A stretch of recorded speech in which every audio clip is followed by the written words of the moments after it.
ආයුබෝවන් යාළුවනේ විටා cabin YouTube channel එකට ඔයාලව සාදරයෙන් පිළිගන්නවා. ඔයාලා ගෙදරත් කොමඩු කාලා කොමඩු ලෙලි ටික විසි කරනවද? එන්නකො කොමඩු ලෙලි වලින් රස කෑමක් හදන හැටි කියලා දෙන්න. මේක හල්වා රෙසිපි එකක්. මෙතන මම කොමඩු ලෙලි ටික අරගෙන තියනවා. අපි මේකේ පිට පැත්තේ තියෙන කොළ පාට කොටස අයින් කරන්න ඕනේ. අපි මුලින්ම ඒ ටික අයින් කරගෙන ඉඳමු. මේ විදිහට ග්‍රේටර් එකක් අරගෙන කොළපාට පොත්ත අයින් කරගන්න.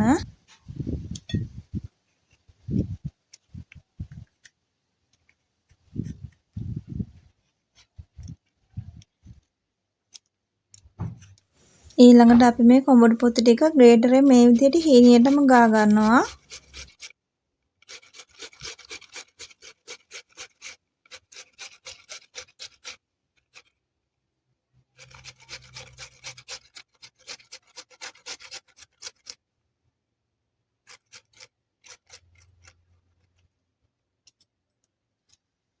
මේ විදිහට ඔක්කොම ටික ග්‍රේට් කරගත්තට පස්සේ මේකේ තියෙන වතුර ටික මිරිකලා අයින් කරන්න ඕනේ.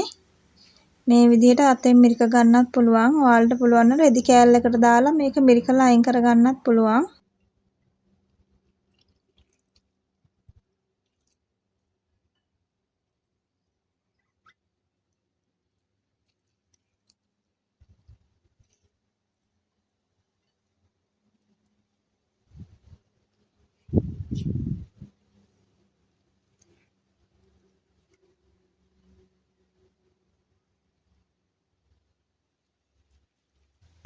මේ තියෙන වතුර මිරික ගත්ත කොමඩු රැලි ටික අපි මේ ටික භාජනයකට දාලා ඒකට ලුණු චුට්ටකුත් දාලා ලිපේ තියලා මේක ටිකක් තැම්බෙන්න තියන්න ඕනේ.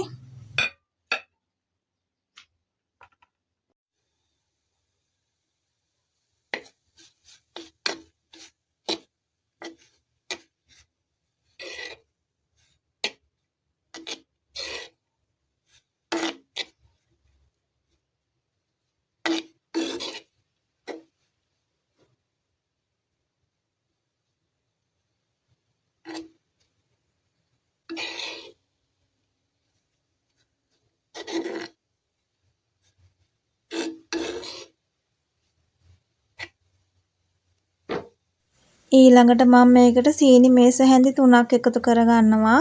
සීනි ඔයාලගේ රස අනුව එකතු කරගන්න පුළුවන්.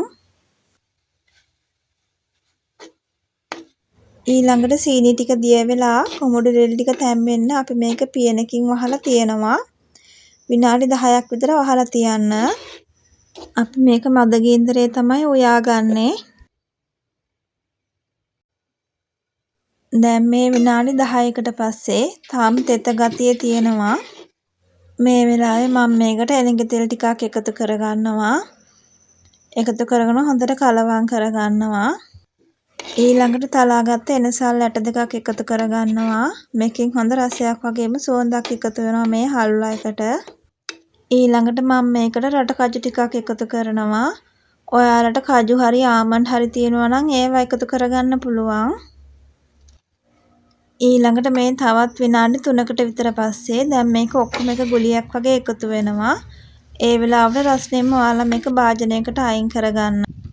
මේක ටිකක් නිවුනට පස්සේ මේකට දෙහි බිඳු 2-3ක් එකතු කරගන්න.